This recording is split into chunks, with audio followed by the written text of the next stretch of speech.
Vamos para a participação de mais um ouvinte. Alô? Alô? Com quem falo? Fábio? Ô Fábio, a sua pergunta. Então, parabenizar a mesa antes de tudo, né? Obrigado. A pergunta é a seguinte: no livro de Gênesis, há um relato ali de seres gigantescos, né? Que seriam os nefelins. Sim. E a Bíblia diz também que houve, após o dilúvio, gigantes também, né? Aí é que entra a pergunta. A paleontologia até agora não encontrou nenhuma ossada de povos gigantescos. Eu queria saber se a Bíblia ela contém ou não relatos mitológicos, sendo que outros povos primitivos também citam gigantes. Ok, meu irmão, obrigado pela sua participação. Bom domingo, viu? Vamos lá, pastor, temos mais uma questão a ser respondida. Tem a pergunta do Fábio, ele cita Gênesis capítulo 6, versículo de número 4, concernente aos gigantes.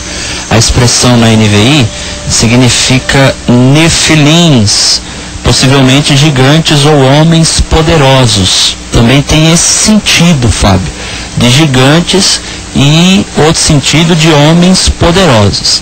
Bom, quer admitamos ou não esta questão dos gigantes ou homens poderosos, a grande questão é que no próprio tempo de Davi, isso lá nos idos de 1035 mais ou menos, antes de Cristo, já haviam gigantes. O próprio Davi lutou com o gigante Golias. Agora, ele cita, tem uma outra passagem do livro de Samuel, dizendo que ele tinha irmãos, mais 4 irmãos, provavelmente homens também gigantes.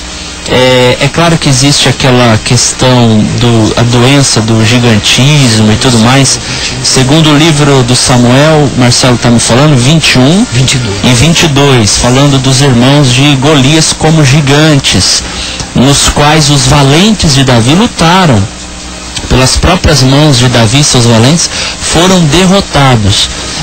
Existe realmente na Bíblia uma orientação para se exterminar gigantes, né?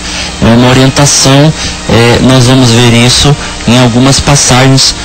Agora, com relação à comprovação da paleontologia, eu preciso verificar realmente a afirmação mais acurada do ponto de vista científico. Eu recebi um e-mail há um ano atrás, mais ou menos, de que foram achados ossos de um possível gigante com muitos metros, cerca de 4, 5 metros, tá certo? Se essa informação for verdadeira, então a paleontologia prova a existência de gigantes, tá certo?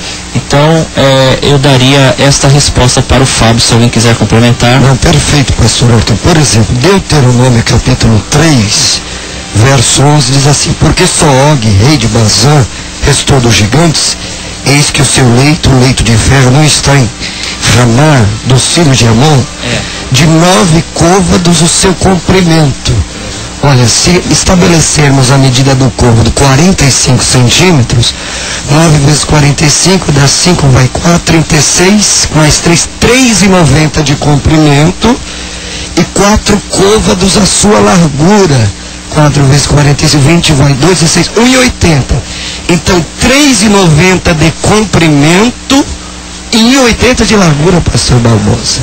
Agora, pastor Arthur, vamos desfazer um negócio aqui. A Bíblia não é um relato mitológico. Ele falou sobre isso. A Bíblia é inspirada por Deus. Toda a Escritura é divinamente inspirada. Tá certo? Então a Bíblia não é um livro científico. O propósito da Bíblia é revelar a Deus como Criador, como Senhor e como Salvador de toda a história. Então a Bíblia não há relatos mitológicos. Ela é perfeita, é pura, e para todo aquele que crê nela tem a vida eterna. Bem lembrado, pastor Marcelo, porque alguns querem atribuir esse grau mitológico a Gênesis capítulo 1, com relação à criação. Desacreditar da Bíblia, pastor Arthur. O próprio livro de Jó, alguns entendem que é mitológico, alguns querem dizer que Jó é uma parábola. É uma parábola. Que Jó não foi uma personagem histórica. De forma alguma, meus queridos. Nós encontramos referência de Jó em Ezequiel 14:14, encontramos em Tiago capítulo 5. Ora, se os outros autores sagrados não acreditassem na historicidade de Jó, jamais teriam feito menção. O próprio apóstolo Paulo, em Coríntios 15, faz menção de Adão. Se ele faz menção de Adão, Paulo parte do pressuposto que ele realmente foi um ser histórico, como nós sabemos que ele o fora. Agora, não podemos jamais aceitar estas mitologizações, por assim dizer, da Bíblia, que alguns querem atribuir ao texto bíblico. Outros camaradas, como por exemplo o tal do Bultmann, que acreditava que aquela história do tanque de Betesda em João 5 se tratava de mito, que não tinha nada de anjo que ia agitar as águas. Nossa, com toda a revelação. Na verdade, ele é um cético que descrê desproporcionalmente a questão do sobrenatural para negar os milagres. Meu irmão, se nós tirarmos os milagres da Bíblia, restará pouca coisa da Bíblia. Acabou a Bíblia.